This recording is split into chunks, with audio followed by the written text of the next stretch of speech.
Hey everybody, it's Matthew Rathbun. I'm a national speaker and also a broker, and I want to just spend a few minutes to talk about where we are with commissions to get a better explanation, or the best that I can, on how this is going to work post NAR settlement.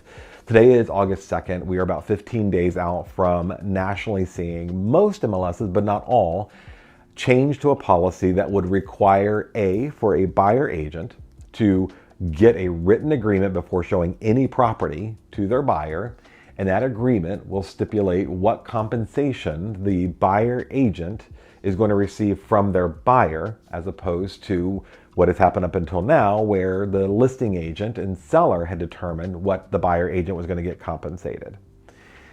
This agreement is going to also take out of the MLS the unilateral offer of compensation, which has been a pretty core part of the MLS for decades now. To remind you that not every MLS is going to be doing this. So you need to understand what your own MLS is requiring of you and whether they're changing their policy or not. I'm going to save the history lesson of how we got here, because it doesn't really matter whether you or I agree or disagree with the settlement terms or the Department of Justice interest in this case. That is not part of this video. You can go have other conversations about that. What we're doing here is talking about the mechanics of how this process is going to work. Because many of you are now trying to find creative ways around the NAR settlement. Generally speaking, anytime you try to find creative ways around a regulation or obligation, all you do is invite the next investigation or lawsuit.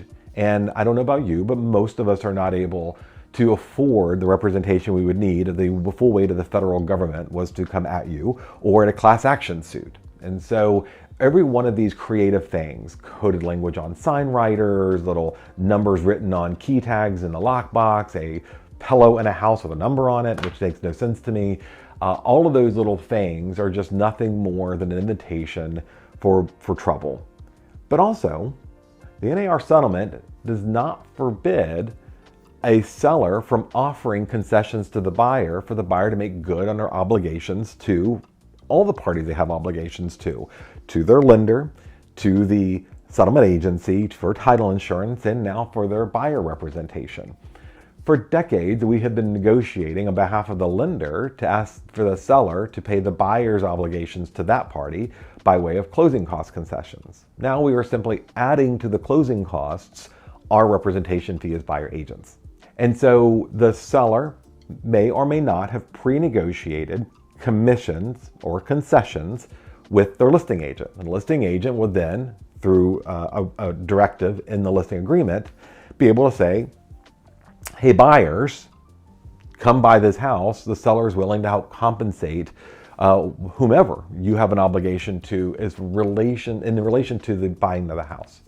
Now, the important distinction to make here is that some MLSs are going to allow a field that says concessions. You are not allowed to indicate that any amount of that concession is for buyer agent fees. It can't be required that you have a buyer agent or that the fees go to that agent. The seller could simply say, dear seller, or dear buyer rather, we are going to offer you some money, and then we will discuss in the contract how you're dispersing and spending that money, and it needs to be agreeable to the seller that it is fees related to buying a home and that it is allowed by your lender, etc.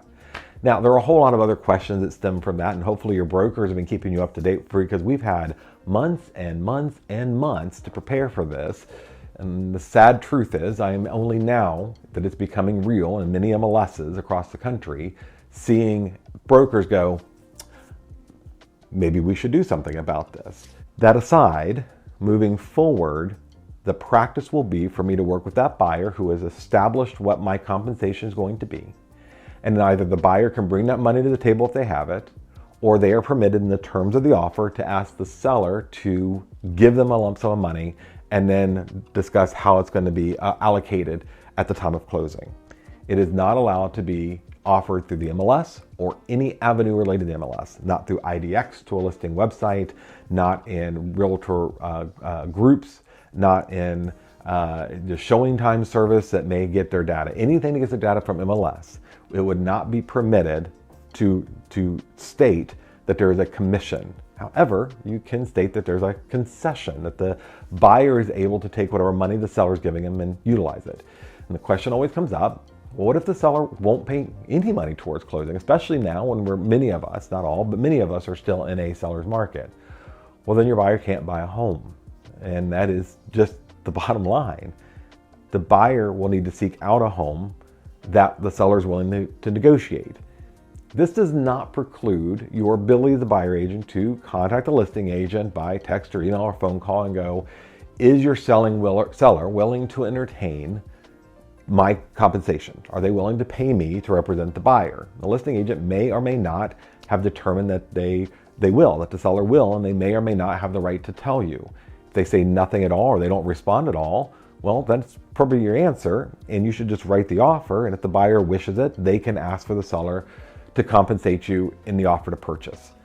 The sellers have been told through a myriad of newscasts that they are now free to put their house on the market and not obligated to offer buyer compensation. Doesn't mean that a listing agent shouldn't tell the seller that it may or may not be asked of them, but they are not obligated as a condition of MLS entry or advertising with a firm to do so. Now, all of this stuff that I've just said is still subject to you talking to your broker and discussing what the broker's policies are. And if you're a broker, you need to have written policies outlining explicitly what is permitted and what is not in your company. Many brokerages, including some national franchises, have already come out and said, we're simply not going to be negotiating the buyer fees any longer, period. The buyer agent and the buyer are on their own to figure it out, and then they can ask and make requests of the seller should they wish, or the buyer can pay that money as they wish towards closing. And I will wrap up in saying that the market, the fair market, the capitalist society in which we've all benefited from in our careers, will determine what our market value is. And that each agent and each broker are completely and utterly independently responsible for negotiating their own fees and their own services. And each time that you go into a social media platform or meeting and you start talking about what commissions should be, what standard fees should be, what company policy should be, or what we collectively should be deciding as an industry or competing brokers, you are simply setting the groundwork for the next lawsuit. Please go to your brokers, ascertain what your company policy is, decide what needs to be done, what your fee structure is independent of all others, and keep representing those clients. This is an opportunity for you, instead of going out to social media and spending a tremendous amount of time trying to find creative ways around a rule that is nothing more than increasing your liability, spend time building marketing pieces, spend time building consultation pieces, spend time building assets to help show off your value so that you can sit with that buyer and they go, I get it. I don't want to do this alone. I definitely need your help and assistance as a trusted guide, and I'm willing to compensate you for it. It's going to be a lot of changes. There's no doubt about it. There's going to be a lot of changes, but there's a lot of other things going on in the industry other than just this compensation issue. There's artificial intelligence and the incredible suite of tools it's providing. There's other regulations and standard form changes that are going on. There's still laws that change as they always change. And as an acceptable term of being an agent, you're going to have to embrace the fact that change is not going to stop probably ever. It changes too frequently. Consumers and the world around us does. And in embracing that and mastering it is how you're going to be competitive in the future and how you're going to make an incredible living. Best of luck to you in the business practices that you acquire. Again, they are independent of all others. It is for you to decide your business practice with your broker's consent. And I hope for the best for all of us. Thank you so much for watching.